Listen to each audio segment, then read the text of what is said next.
You're tuning into Black and White Sports on YouTube. The no-holds-barred truth on sports. The main event starts now. All right, Black and White Sports supporters, we're going to talk about Caitlin Clark and further fallout, further backlash, further outrage from Team USA and her being snubbed, her not making the team. And guess what? Diana Taurasi, oh my goodness, has actually made a statement, made comments trying to justify the decision that was made, in which millions of Americans just turned off the television to not watch Team USA play in the Olympics. Look, no matter how you slice it, they lost a lot of viewership. They lost a lot of support for women's sports, women's basketball. Supposedly, these WNBA players cared about that. They all look like hypocrites. In fact, they've looked like hypocrites since the moment Caitlin Clark's walked in the door. Yeah, they want popularity as long as it's on their terms with the right athlete. That's what that looks like. And we're going to start with this because just came out. But USA Basketball released this propaganda, let's put it like that. They released this poster with all of the players from the U.S. basketball squad. And as you can imagine, with that little release of propaganda, there you see it, the next chapter of the greatest dynasty ever. Interesting. Okay, you just left the greatest women's college basketball player in the history of sports off this team. All right. The 2024 U.S. women's national team is here. And as you can expect, people dragged them straight to hell. I mean, unloaded. Not only on the team and no Caitlin Clark, but on the fact that Brittney Griner is on this team as well. People are not loving that. So let's start with this one. I've never watched women's Olympic basketball in the past, so I'll just wait until next time when Caitlin Clark is on the team. And it was just like this all the way across. Where's Caitlin? Question mark. Yeah. No Caitlin Clark, mid-roster. It's really good. Where is Clark at? 3 question marks. Inquiring minds would love to know at this point. Yeah. You picked a 42-year-old and a pothead over the hands-down best player in the game because of hate and jealousy. Interesting, yeah. Man, I mean, as soon as they got this released, I was like, oh, this comment section is going to be glorious. It really is. I'll pull for them to win the gold like I always have. I won't watch any of the games like I never have. The only person that interests me in U.S. women's basketball is not on this team. That's not a shot at the other ladies, just not interested. That, folks, is the power of the interest around Caitlin Clark singular. Just keeping it real. I won't root for this team. This team has anti-Americans, correct. People who walked out or kneeled on our national anthem. Yeah, looking at you, well, I guess every player on this team. You guys picked Brittney Griner, a woman that did not want to stand for the national anthem? Really? Question mark? Inquiring minds want to know. Can Brittney Griner pass a drug test? Yeah, we really would love to know that one. And this is the one we'll end on there. Little Megan Rapinoe. Taking shrapnel, taking strays in this. No Clark, eh? In that case, I could care less. Coach can take her LGBT team off the end of a pier.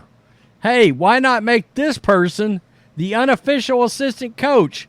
She'd fit in just fine. Retired U.S. veteran. Yeah. Congratulations. You've got the most hated Team USA basketball team.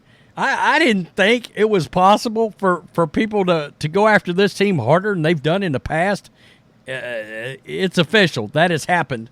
And now you have Diana Taurasi making these totally nonsensical, and I mean it makes no sense, comments about trying to justify why Caitlin Clark is not on this team.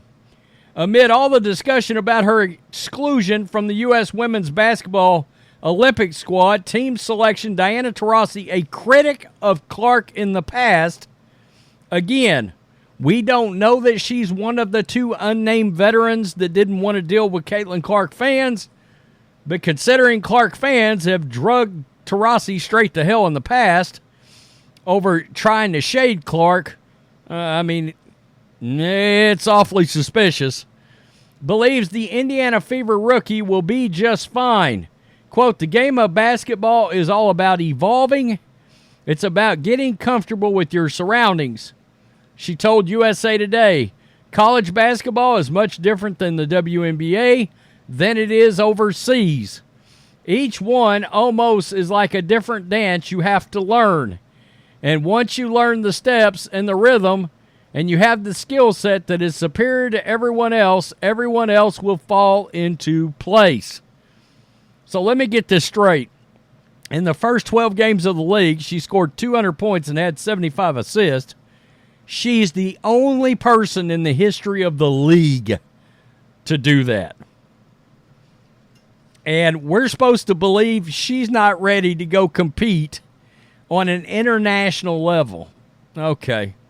Yeah, if you say so. Clark being left off the roster has been a major talking point with fans and critics alike, arguing whether the U.S. team made a massive mistake. Well, they certainly did if you don't want viewers to show up and watch. She will also have future teams to make, being that she's only 22 years old. Well, Taurasi's making these comments, and she got on the team, I believe, when she was 22, and Caitlin's 22. So, okay. Arguing for Clark centers on record viewers she's bringing to the sport and the potential to help grow women's basketball on the international stage. Her rabid fan base reportedly played a role in why she's not on the team. That is utterly insane. I don't know how you can make that decision based on that, because that, technically speaking, in a vacuum, actually has nothing to do with Caitlin Clark herself at all. And she's got a passionate fan base. Weren't you guys hoping for anybody to be passionate about this league? I mean, come on. Taurasi, likely playing in her last Olympics at age 42, played on the 2004 team as a 22-year-old after graduating from UConn, and noted the challenges. I was the youngest on that team by far. Just amazing veterans took me under their wing and really showed me the ropes. I talk about the Mount Rushmore of basketball. I was right there watching their every move, the way they prepared, how serious they took it. I had to learn the ropes too. It goes on to talk about the fact that she might make this roster as an alternate. That's crazy. Taurasi made the team as a 22-year-old, just like Clark, but Clark's not worthy of making the squad. I can't help but believe, look, Taurasi got obliterated after her. Oh, she's not going to be able to handle the league. She's had how many 30-point games already in 12 games? 13 games. She's had 2. And she's had, 5 over 20? I mean, the one thing she's shown, she can dish out assists and she can score. Well, that's a pretty good head start. I mean, she's in the, top 12 in both, probably? I think she's in the top 5 in assists.